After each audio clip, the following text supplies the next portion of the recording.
Hey, game makers. Let's game dev.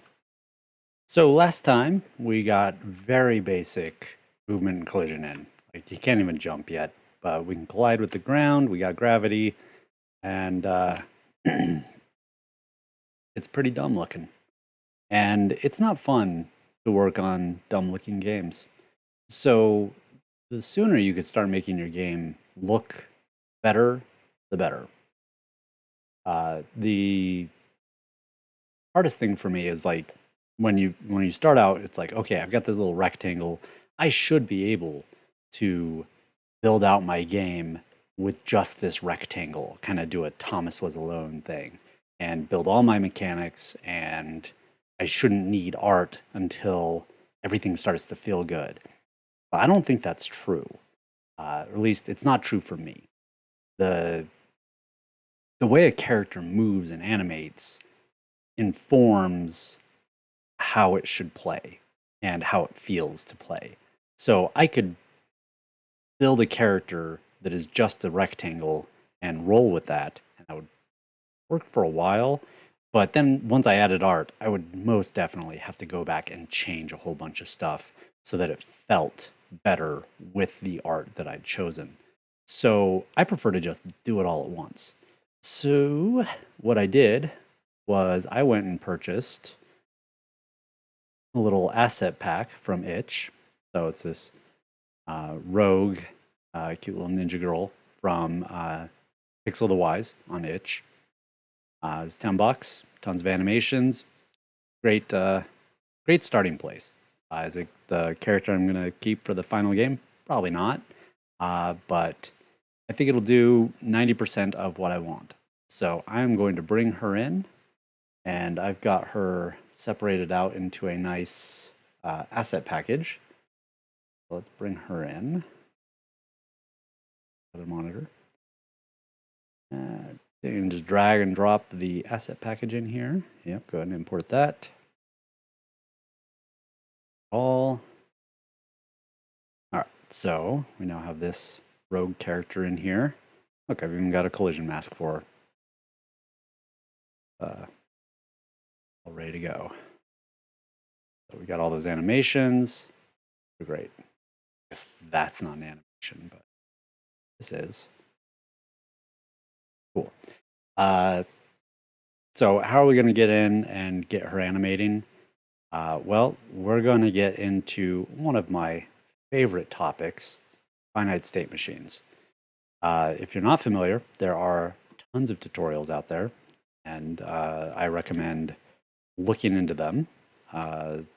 It's a very good process and pattern to get familiar with and get comfortable with. I won't go into them too much detail here because I'm just going to use my own finite state machine that I've built, TrueState. I use this in every project. It's always something that I end up using because it's just finite state machines. They're just so useful. So let me bring in TrueState. I'm going to use that to set up this character. So in a way, this video could be kind of a TrueState tutorial, but let's see. So all I need for TrueState is to bring in this one script. Assets. Oh, really? Come on. There we go. It's one script into my assets. So it's a big one, but I don't care what's in it. I don't need it. So I'm going to come into my player and I'm going to set up TrueState. So I'm going to say behavior equals use TrueState. And what use TrueState does is it returns a struct. This struct is like the state machine itself. So it's everything I need to make this character run with a state machine. It does have a little bit of other setup, so I need to add a begin step. We'll do something in the step, and we need a draw event. So I can say, and the reason I called it behavior is you can have multiple state machines on the same object. So behavior is the character behavior. How does the character work? What does it do? Whereas if I were to add AI to this character, I would have a decision layer as well that would TrueState would control how this character makes decisions. Not doing that quite yet. So we got our behavior, and then go into begin step event and say behavior dot update event. Wow, I don't even remember how to use my own TrueState. That's great. Let's go in here. Or I could pull up the documentation that I wrote. That'd be helpful. Let's see. So down here, yeah, that's how we do it. Okay, so you call event, and then you call it with the TrueState event enum. I do hate that that turns red. It's just what?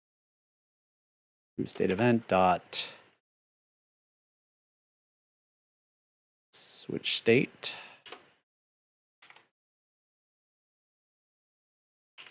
And then we have our here on step. Then in here we have on raw. All right, so we're going to set up a initial state, which is state. We're going to call this state.idle. And then we're going to have a player state script that I'll create here in a second. So we'll call it player state idle. And I'm going to give it a friendly name, even though this isn't really necessary with TrueState.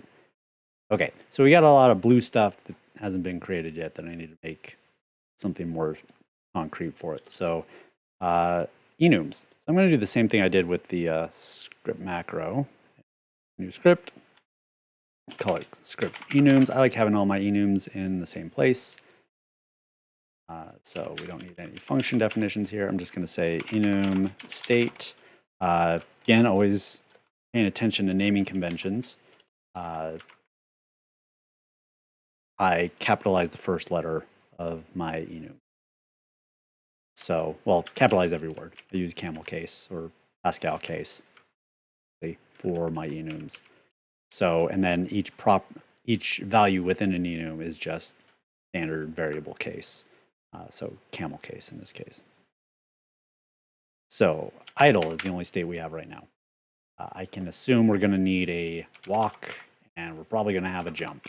So let's keep those for now. Stick with that. So we go back to player, that state idle, sweet. So now we need a player state idle script. So I'm going to create another script here. I don't want to camera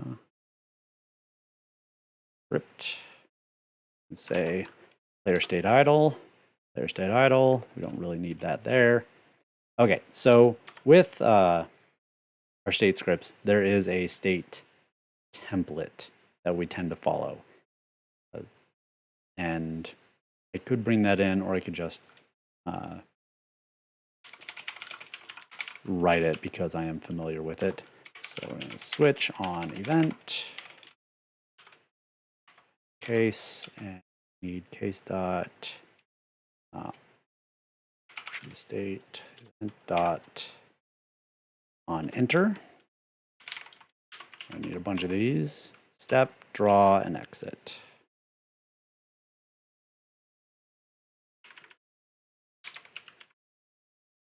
Exit.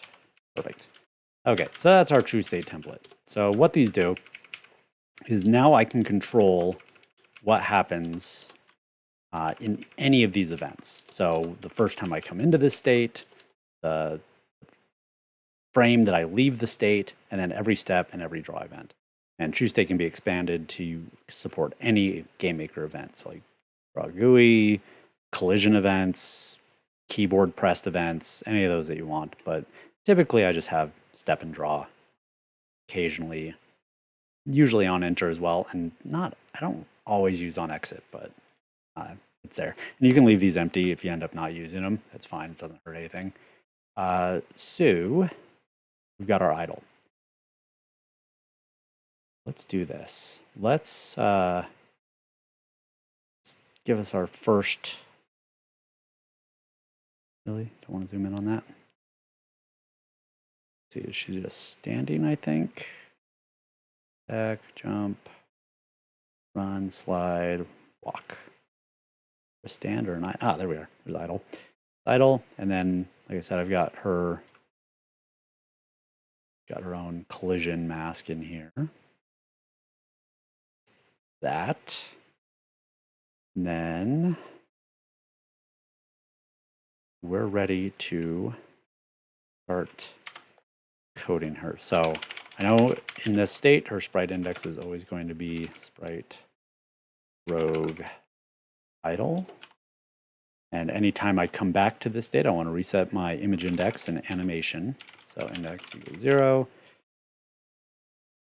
And then I'm going to be reading input. And then for right now, we're going to do a draw self. Definitely going to be changing that in the near future. And here we go. So let's go ahead and run this, see where we're at. Step event's not really doing anything yet. Draw is working fine. Okay, let's see if that works.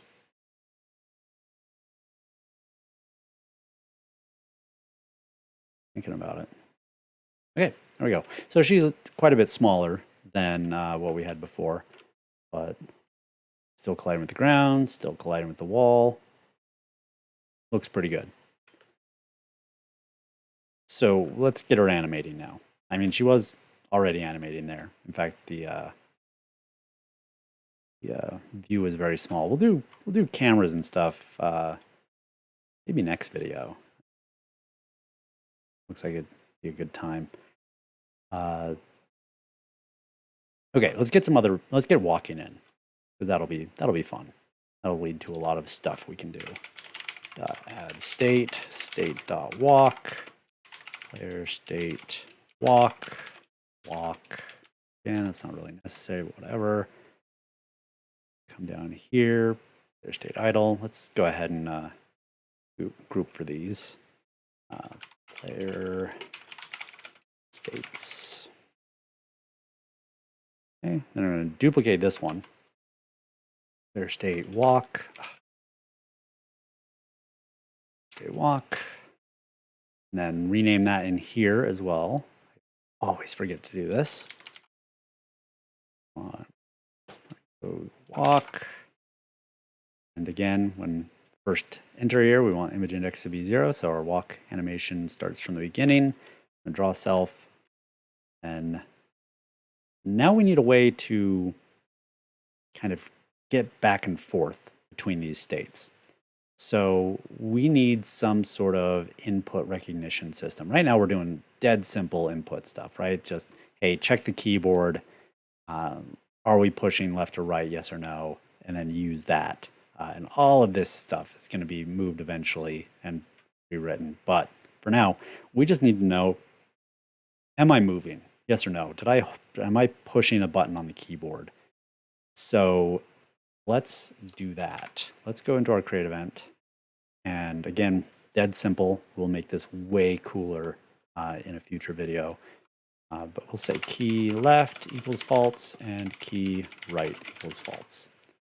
And in our step event, change this to be key right equals keyboard check VK right, and key left equals keyboard check VK left, and then hori equals key right minus key left. So we can still keep that, but now we know whether our right or left arrows are being pressed, and it's in a local variable, so we have access to it in our state. So we can come to state idle. And one of the reasons I like having all the separate functions for states is I can just middle mouse click on them, and now they're opened in different tabs, which is pretty cool. I like that. So on step, we want to see if key left or key right, if either of these are being pressed, we're going to switch to layer.state switch to our state.walk. Okay, and we're going to need something similar in our walk. Go back to idle. So if not key left and not key right, then we switch back to idle. So that should work.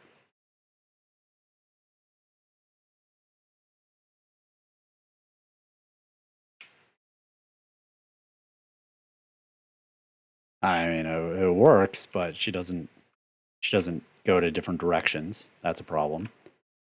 She doesn't face anywhere but right. So we can fix that real fast. But it looks pretty good. It's kind of bothering me how zoomed out she is. I don't want to get into camera stuff just yet, so we're going to do something very hacky that I do not recommend doing for very long.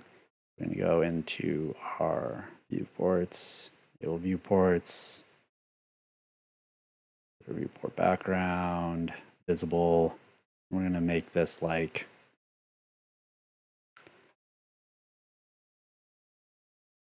400 by 400. Not even going to put like a decent camera on it, like a normal size. We're not worried about resolution and aspect ratios yet. So we're just going to do that 400 by 400, 800 by 800, and we're going to do the same thing over here. Full, I think visible on that one. Okay, good. Good. Okay. So 400, 400, 800, 800, and we're going to move all this crap up there. Vision, a little selection thing. Cut. Interesting. Not expect that to happen. Yeah, do that. Wow. It's not what I expected at all. Doing weird stuff. Okay. Vision. Couple walls there, and then apparently we lost our layer in there. Interesting. Okay, let's see if that's a little bit easier to see. It was pretty tiny on the screen, so it should be quite a bit bigger now. There we go. Now we can see her.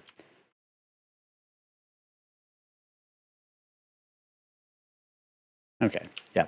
Looks ridiculous because she moonwalks, but we can fix that real fast.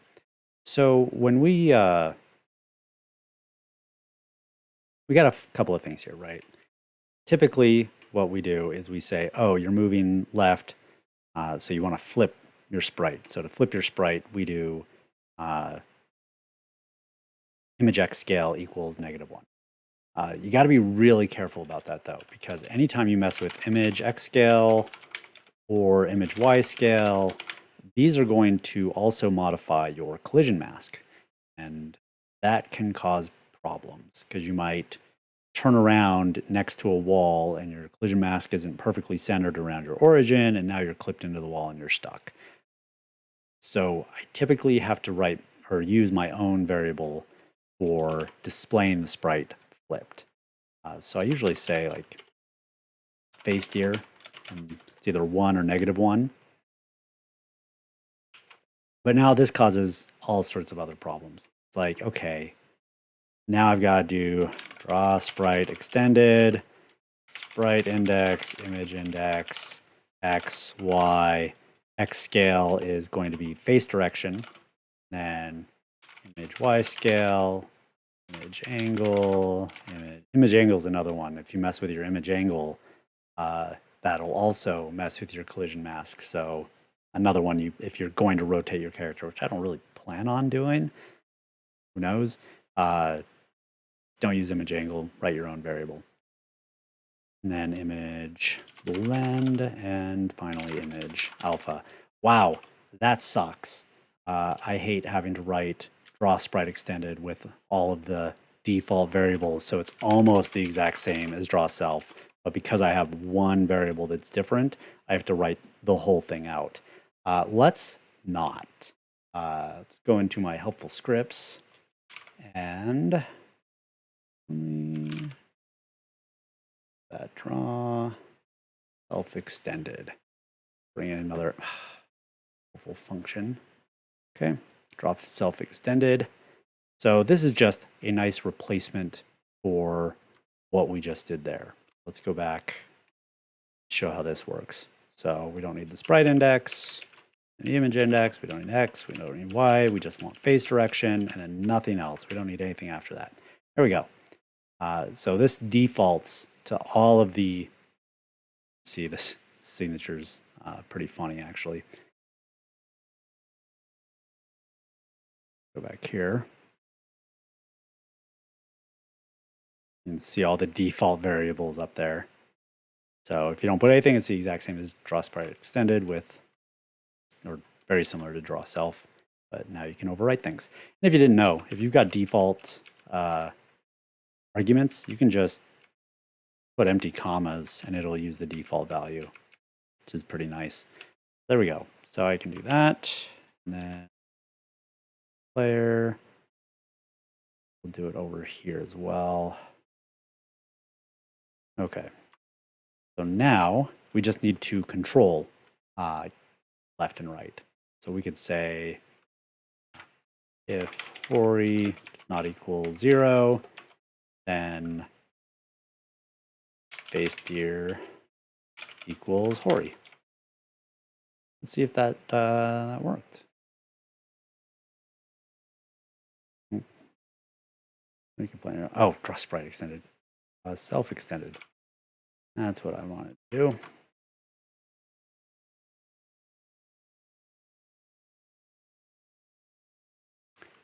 Okay.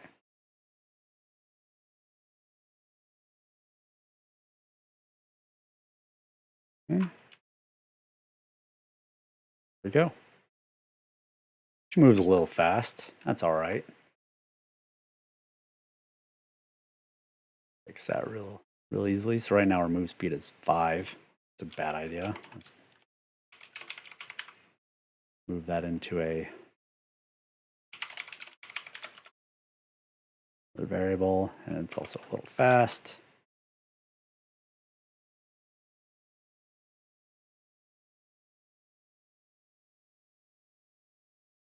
There we go. That seems to line up with the animation a bit better.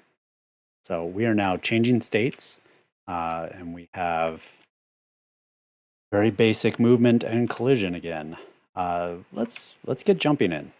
Jumping is going to be a little bit more complicated state.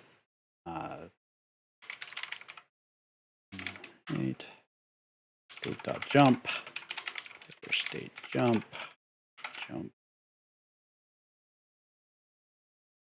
And we're going to duplicate walk, state jump,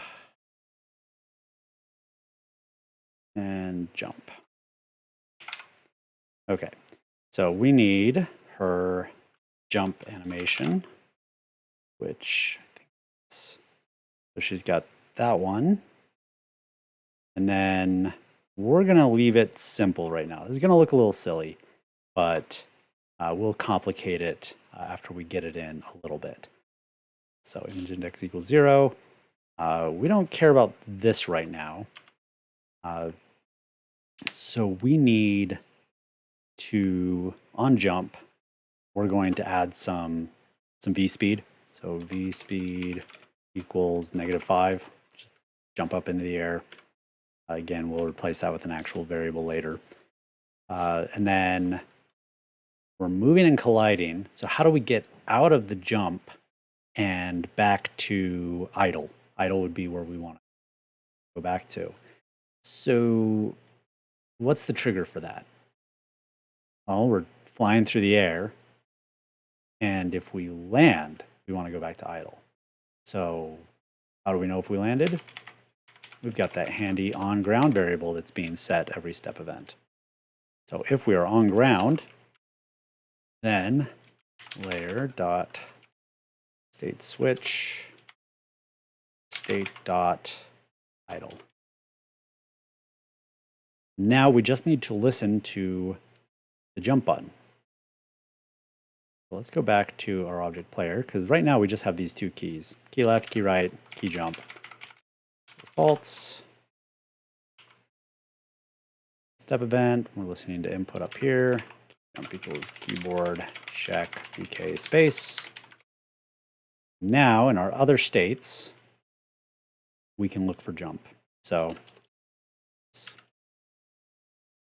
if key jump player.state switch state.jump. We're going to need that same thing over in walk.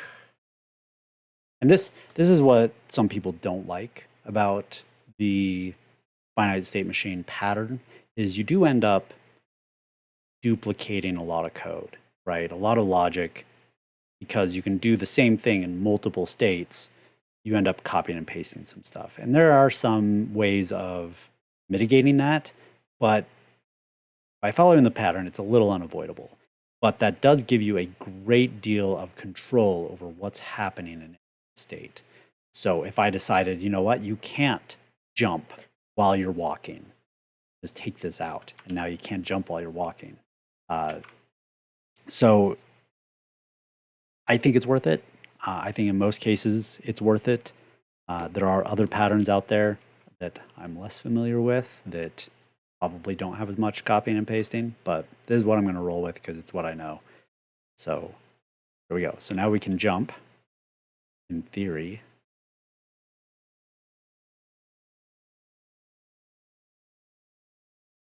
Here we go. Jump while I'm walking, and I have full. Now she controls more or less the exact same in the air as she does on the ground, and that's fine. It doesn't bother me at all. So here we go. We're running, we're jumping. I wonder if we can jump up on things. Let's get some collision in here that's a little bit more complicated.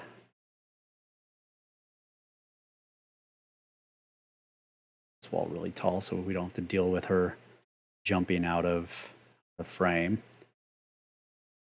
Let's try that. Let's see if this works or if we've got some work to do.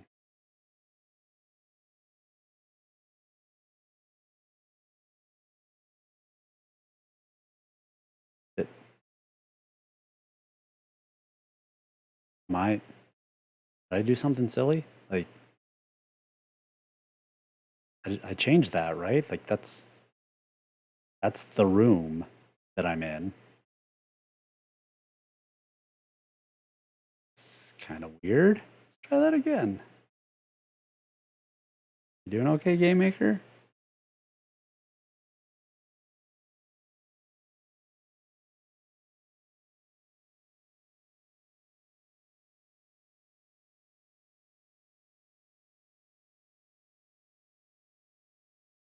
Interesting. Was it because I drew with this guy? He certainly be weird.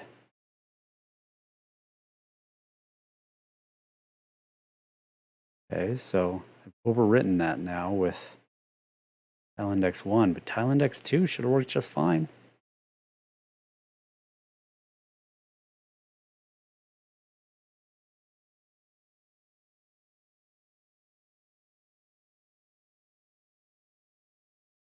Am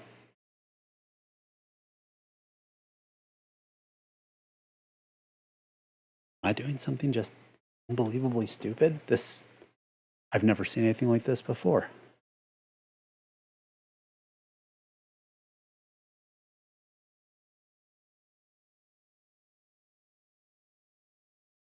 Okay, I'm just gonna remove everything. I just want to see a change. Otherwise, I'm wondering if I'm even in the right room. I don't know what other room I would be in.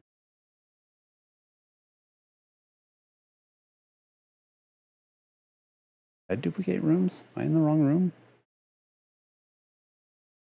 Room init, room test.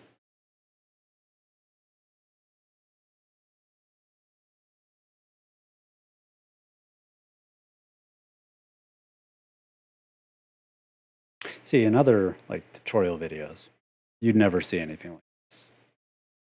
They would stop the recording or edit all of this out and see what's, figure out what's going on or how to avoid it and fix it and then continue the video. That's not a realistic depiction of game dev. Oftentimes, you'll just be sitting here staring at the screen, long periods of silence, only occasionally broken by low muttering of, this doesn't make any sense.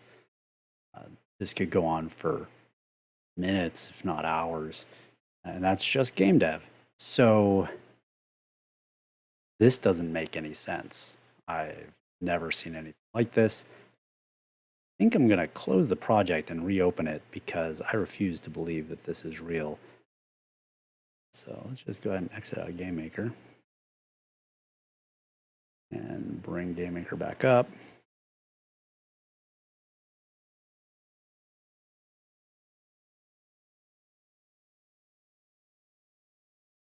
Open up the Let's Game Dev project. Okay, so there's room test. That's what we were seeing before. Let's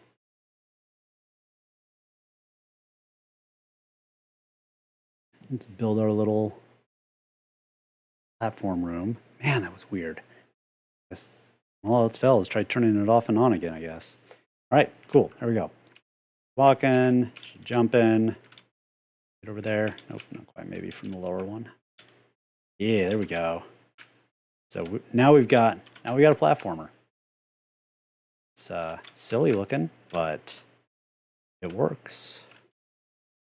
We've got a stated character. We're colliding with walls. There's a lot of stuff we need to fix and improve on. Like maybe we want it like you just tap the space bar and she's just, gonna jump the same height no matter what, and that doesn't feel very good. You want to do variable jump heights. Some coyote time would be nice. So as you're like falling off the ground. Oh, can I jump in the air? I might be able to jump in the air. Let's see. Can. Okay, so I can jump in the air. That's a problem. And there's just lots of kind of logic issues in the way the character's step event is organized. But we do have movement and collision. We've got character animations. And now we can start making the character feel good and have the animations kind of line up with that. We've also got some other kind of technical debt stuff. We need to get our camera and resolution stuff figured out, at least to a basic level. I don't like the way we've got input set up like this right now. Like if I wanted to pick up my game controller and play with that, it's not going to work. We can fix that pretty easily though. And yeah, I don't like how it feels in the air compared to on ground. Things should behave differently in the air compared to on ground. So we'll work with that as well. Not sure which one we're going to do next, but it'll probably be one of those.